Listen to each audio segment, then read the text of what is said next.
TS93 kan Lena? Iya. Oke, assalamualaikum warahmatullahi wabarakatuh. Perkenalkan, nama saya Fakri Hizbullah Munur Hadian. NIM saya D10211181063. Jadi sebelumnya saya mohon maaf tidak bisa mengikuti mata kuliah sistem mikroprosesor dikarenakan saya sedang mengikuti program magang di Balikpapan selama 6 bulan. Oke, saya akan menjelaskan materi saya tentang Arduino. Nah, di sini mungkin sebelumnya udah dijelaskan oleh partner saya tentang perancangan rangkaian alat. Kemudian di sini kita mendeteksi sinar UV, kelembaban udara dan lain-lain, tapi padahal kita hanya menggunakan satu sensor. Mengapa bisa demikian? Dikarenakan kita menggunakan API (Application Programming). Jadi di sini kita menggunakan MCU yang terhubung dengan router WiFi. Router WiFi ini wajib terhubung ke internet. Habis itu terhubung ke server. Server ini menerima data dari stasiun cuaca. Jadi dari stasiun cuaca terdekat di lokasi kita, misalnya Pontianak, dia mengirimkan data. Terus kita terima menggunakan non-MCU. Dan non-MCU ini kita olah dan bakal kita tampilkan di LCD. Begitu juga data dari kelembaban tanah bakal kita tampilkan di LCD. Kemudian bagaimana sih cara memprogramnya? Nah, di sini kita ada buat tampilan programnya. Tapi sebelumnya program tuh kalian perlu menginstal aplikasi Arduino. Kalian bisa download di arduino.cc. Setelah kalian download, kalian perlu menginstal beberapa library terlebih dahulu. Pertama, kalian perlu menginstal library board ESP8266 karena kita menggunakan ESP8266. Di sini kalian bisa mempelajari cara penggunaannya, kemudian penggunaan dokumentasinya. Cara penginstalannya bisa dibaca di sini. Kalian kopikan link ini, kemudian masuk ke aplikasi Arduino. Masuk aplikasi Arduino, kalian pilih preference, masuk ya. Kan kopikan ke board additional. Kemudian kalian perlu menginstal beberapa library, tapi tidak masuk gambarnya, tapi tidak apa-apa. Kalian cari tahu sendiri yang belum tahu cara menginstal library. Di sini ada banyak library yang kita gunakan. Pertama ESP yang tadi bosan kita install. Kemudian ada library Wi-Fi Manager sama Arduino JSON, LCD. Kemudian di sini saya ada memberikan referensi untuk pendownloadannya. Oke, ini untuk Wi-Fi Manager bisa dibaca dokumentasinya, cara penggunaannya. Kemudian juga ini penggunaan LCD I2C. Di sini kalian download dulu library-nya di sini. Setelah kalian download dan kalian install nih. Download, install. Kita lanjut ke pemrogramannya. Lanjut ke pemrogramannya menggunakan aplikasi Arduino. Jadi sekilas di sini saya jelaskan fungsi-fungsi dari library ini. Ini untuk sebagai klien, HTTP klien, Wi-Fi klien, sama DNS untuk pembukaan. Nah, di sini kita menggunakan API dari OpenWaterMaps. OpenWaterMaps.org.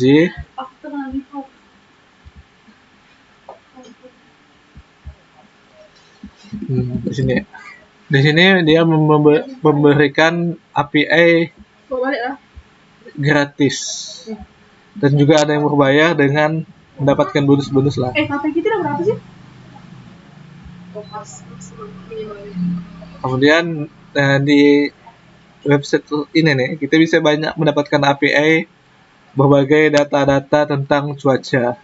Bisa mendapatkan data polusi, data indeks UV, data prediksi cuaca, dan banyak. Kalian bisa kunjungi sendiri dan membaca dokumentasinya.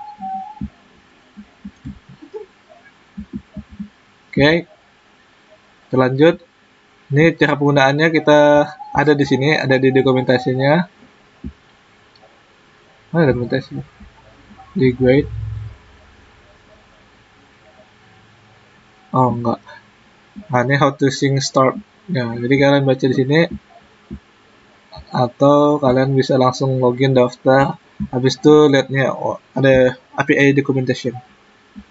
Nah, di sini kita pakai masukkan OpenWrt dan datanya nama kota dan kayaknya. Nah, di sini kita menggunakan lokasi geografi pakai bintang dan bujur. Disitu kapan, harian, datanya segala macam dan kode key-nya. Nah, untuk yang belum tahu cara pengodingan Arduino, jadi di Arduino itu dia secara umum terbagi dari 3 bagian, yaitu di aku nggak ngerti bagian memorinya. Jadi ada instalasi itu tuh untuk mendefinisikan apa yang kita butuhkan seperti library, seperti ini data konstan berupa integer, nilai kering dan nilai basah. Habis itu ada bagian void setup. Setup ini untuk instalasi awal. Jadi untuk instalasi awal dan ada void loop. Void loop ini untuk menjalankan program secara berulang. Ya mungkin ini programnya dia sinkronus. Mungkin yang udah mengambil mata kuliah arsitektur komputer udah ada pelajaran tentang scheduling program yang model sinkronus. Baiklah, kita mulai dari setup. Karena program ini sinkronus, jadi dia berjalan programnya dari perintah paling awal sampai perintah paling akhir. Jadi pertama dia setup serial begin 15 ini mudaratnya untuk menampilkan di TXR exportnya kita bisa lihat dari serial monitor nantinya. Kemudian di sini untuk memulai penggunaan LCD yang kita gunakan 2x16.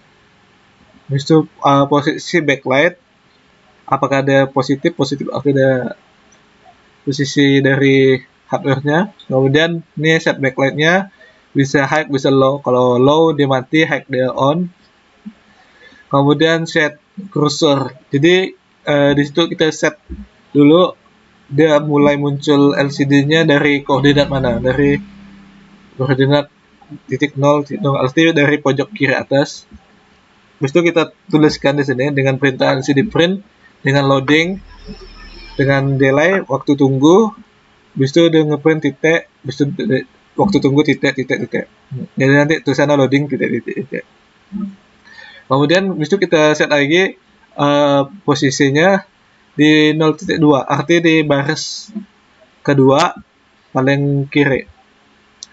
Habis itu dia men-set menunggu WiFi.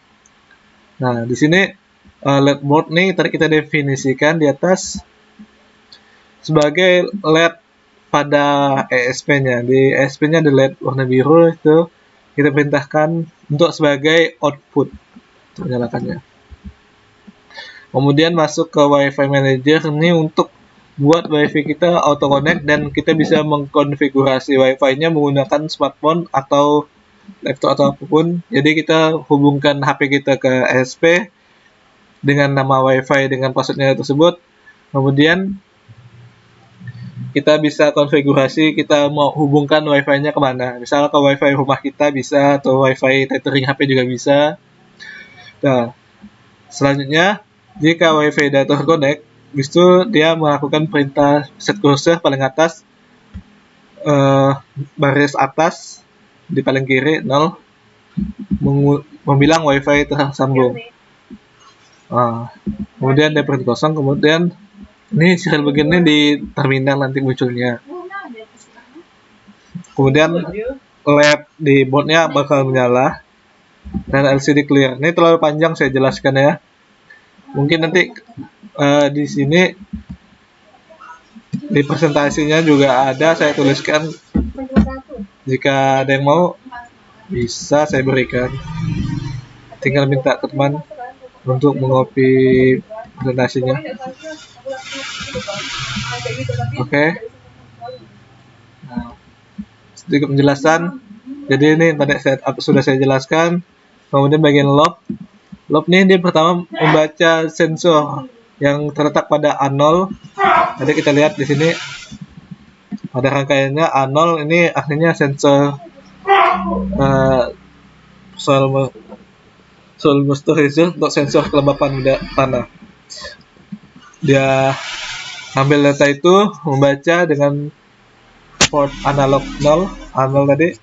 Habis itu dia mengkalkulasikannya data kelembapan tanah, dan dia bakal memprint hasilnya di terminal dengan presentasi persen. Kemudian ini mulai kita terbuka API, kita buka dengan HTTP client, menjalankan HTTP client. Habis itu dia memanggil data yang API yang tadi kita tuliskan di awal di sini di host tadi. Kita ambil datanya. Setelah diambil, maka dia bakal mengirimkan feedback di HTTP code. Jadi dia tanya HTTP code apakah nilainya lebih dari 0. Jika 0, maka dia bakal menangkap datanya berupa JSON. Nah, JSON ini, data JSON diparser apa tuh? Parser tuh istilah tuh dipecah-pecah, tidak bisa. Dari data yang sebelumnya data string. String itu tuh adalah barisan kode. Dipisah-pisah, habis itu diubah menjadi bentuk objek oriented. Setelah menjadi bentuk objek, habis itu baru kita pecah-pecah lebih enak kalau udah bentuk objek. Jadi ini sesuai dengan dokumentasi API-nya. Jadi di situ tuh ada bagian current, ada nilai UV, kita coba print. Nah, di sini kita buat pemisalan karena data dari API-nya dia menggunakan satuan standar internasional, yaitu suhu terus satuannya Kelvin dan segala macam. Jadi kita perlu ubah dulu. Jadi scanning untuk menampung data suhu tadi. Jadi dengan ambil data suhu dalam bentuk Kelvin, dimasukkan ke dalam K, kemudian kita masukkan rumus untuk mengubah Kelvin ke derajat Celcius. Jadi K dikurang 273. Termasuk itu sebagai data temp. Habis itu kita ambil lagi data UV, objek current UV. Habis itu kita ambil data humidity, kelembapan udara. Kita tampung ke dalam H. Nah, setelah itu kita print dengan cara yang tadi. Nanti kita print, kita masukkan datanya di sini, dan tampillah seperti yang di layar. Setelah itu kita tutup koneksi. Habis itu kita beri waktu tunda selama 300 milidetik. 300 detik atau sama dengan 3 detik. Nah, di sini secara gampangnya kita bisa melihat flowchart-nya tuh untuk jadi kita cara gampang itu bagaimana sih, tadi kan kodenya mungkin terlalu panjang kan untuk kita pahami, jadi kita bisa memahaminya secara ringkas dengan menggunakan flowchart. Jadi di sini nih pertama dia ngambil data kelembaban data dari stasiun cuaca sama ngambil data kelembaban tanah. Kemudian data dari API tersebut diparser, mengubah jadi objek, dari string menjadi objek. Kemudian kita pilih objek yang mau kita tampilkan, dan kita pilih, habis itu kita tampilkan di LCD. Ini simbolnya agak salah nih, udah selesai. Nanti ini nih menampilkan nih, kita letakkan di void loop biar dia menjalankan programnya secara berulang terus menerus. Oke, di sini mungkin anggaran biaya mungkin dijelaskan oleh partner saya berikutnya. Terima kasih.